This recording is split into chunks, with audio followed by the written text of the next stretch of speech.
Moms world. இன்றைக்கி என்ன ரெசிபினா காஞ்சிபுரம் இட்லி.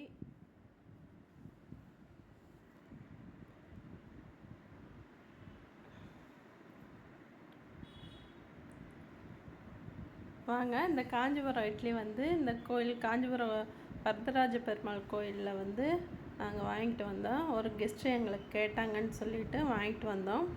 இந்த இட்லியை நாங்கள் உங்களுக்கு பிரித்து காமிக்கிறோம் பாருங்கள்.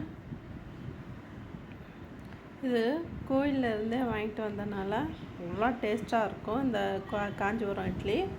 பாருங்கள், இது மந்தார இலையில் வச்சு தான் இதை வேக வைப்பாங்க. நல்லா டேஸ்ட்டாக இருக்கும் இந்த காஞ்சிபுரம் இட்லி.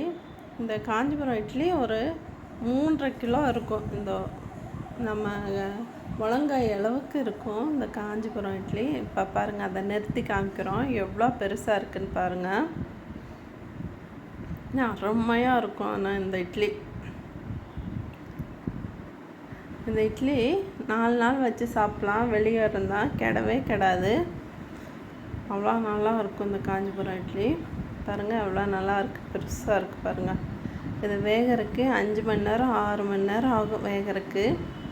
நான் இதை வந்து உங்களுக்கு எப்படி ஈஸியாக செய்கிறதுன்னு உங்களுக்கு நான் செஞ்சு காமிக்கிறேன். இப்போ தனித்தனியாக கட் பண்ணி ஒரு பவுலில் எடுத்து வச்சு அவங்க கெஸ்ட்டுக்கு நாங்கள் கொடுத்து விட போகிறத நாங்கள் கொடுத்து விடுறதுனால இது நாங்கள் சாப்பிட வச்சுக்கல.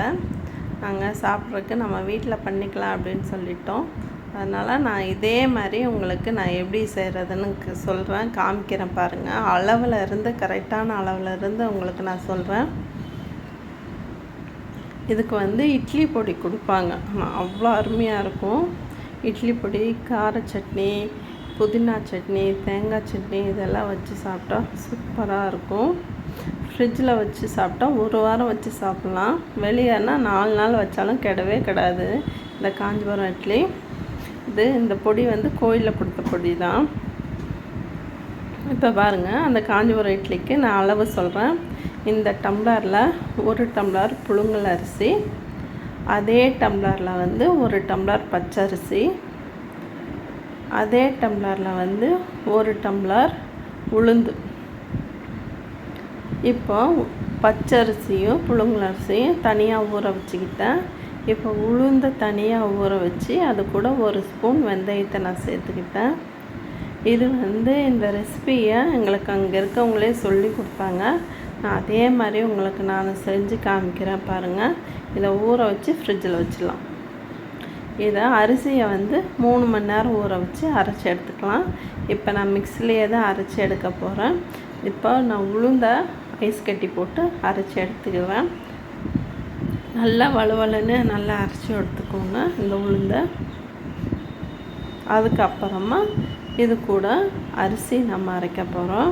அரிசியை வந்து நைஸாக அரைக்கக்கூடாது.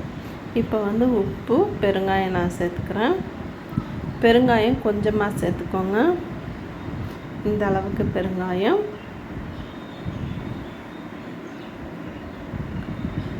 அரிசி நம்ம ஊற வச்ச 3 மணி நேரம் ஊற வச்ச அரிசியை இப்போ நம்ம அரைச்சி எடுத்துக்கலாம்.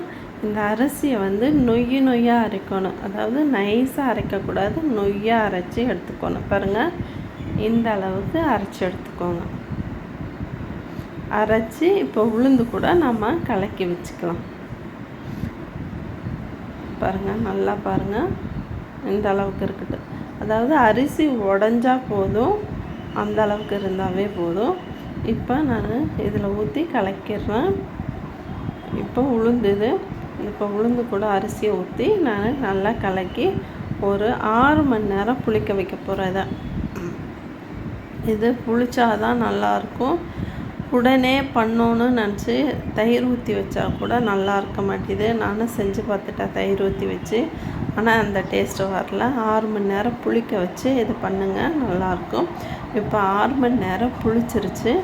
அதுக்கப்புறமா இதை கிண்டி கொடுத்துக்கலாம். ஒரு கிண்டிட்டு துருவின இஞ்சி, மல்லி, அதாவது இஞ்சி, சீரகம், 1-2 உடைச்ச மிளகு, கருவேப்பிலை, இது கூட வந்து 1 ஸ்பூன், அதாவது நிறையா 1 ஸ்பூன், பெரிய ஸ்பூனில் 1 ஸ்பூன் வந்து நான் சுக்கு சேர்த்துக்கிறேன். கண்டிப்பாக இந்த ரெசிபிக்கு சுக்கு சேர்க்கணும்.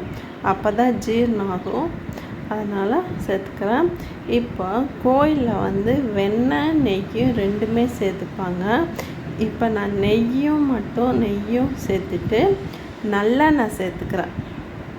அதாவது நல்லெண்ணெய் சேர்த்து நான் இதை யூஸ் பண்ணுறேன்.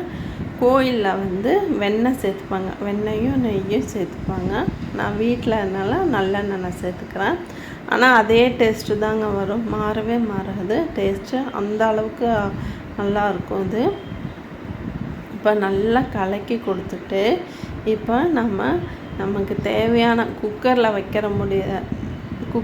வைக்கிற அளவுக்கு நான் டம்ளரில் இந்த இட்லி அரிசி மாவை காஞ்சிபுரம் இட்லி மாவை இதில் நான் ஊற்றி வச்சுக்கிறேன்.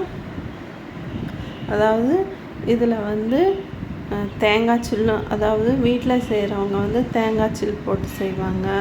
ஒரு சிலர் வந்து முந்திரி பருப்பும் போட்டு செய்வாங்க. ஒரு சிலர் ரெண்டுமே போட்டு செய்வாங்க. உங்களுக்கு எப்படி தேவையோ அது மாதிரி போட்டு பண்ணிக்கோங்க. இப்போ நான் முந்திரி போட்டிருக்கேன். முந்திரி பருப்பு வந்து நிறைய போடுங்க, அப்போ தான் நல்லாயிருக்கும். இது அவ்வளோ அருமையாக இருக்குங்க. இந்த கோயிலில் செஞ்சு சாப்பிட்ற மாதிரியே கொடுக்குற மாதிரியே இருக்கும் இந்த காஞ்சிபுரம் இட்லி. நீங்கள் இதே அளவில் இதே மாதிரி செஞ்சு சாப்பிட்டு பார்த்துட்டு சொல்லுங்கள் எப்படி இருக்குதுன்னு கமெண்ட் பண்ணுங்கள். இப்போது நான் குக்கரில் வச்சு 7 விசில் விட்டு எடுக்கிறேன். அதாவது 7 விசில் விட்டு எடுத்துடுறேன். இதை வேகமாக வெந்துடும், குக்கரில் வச்சா வேகமாக வெந்துடும். 7 விசில் விட்டு சிம்மில் வச்சு 7 விசில் விடுங்க. அப்படியே நல்லா வெந்து நல்லா இருக்கு. அந்த வேகும்போது அந்த மணமே அவ்வளோ மணமாக இருக்கும். இது வேகும்போதே அவ்வளோ மணமாக இருக்கும். இப்போ நம்ம திறந்து பார்க்கலாம், வெந்துருச்சு இந்த இட்லி. இதை எடுத்து ஒரு 10 நிமிஷம் வெளியே ஆற விட்டுருங்க. உடனே எடுக்காதீங்க, வராது. என்ன பண்ணலான்னா ஆறின பிறகு கத்தியை தண்ணியில் தொட்டு நல்லா சுற்றி எடுத்து விடுங்க.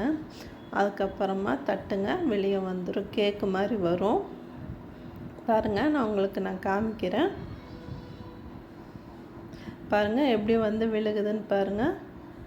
ஆற விட்டு எடுத்தால் தான் இது மாதிரி வரும். சூடாக இருந்தால் வராது இது மாதிரி. இப்போ பாருங்கள், கட் பண்ணி காமிக்கிறேன்.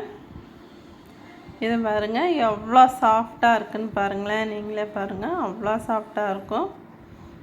முழுசாக வச்சு சாப்பிட முடியாது, கட் பண்ணி தான் சாப்பிட முடியும். இதுக்கு வந்து கார சட்னி எல்லாம் நல்லாயிருக்கும், புதினா சட்னி எல்லாம் நல்லாயிருக்கும்.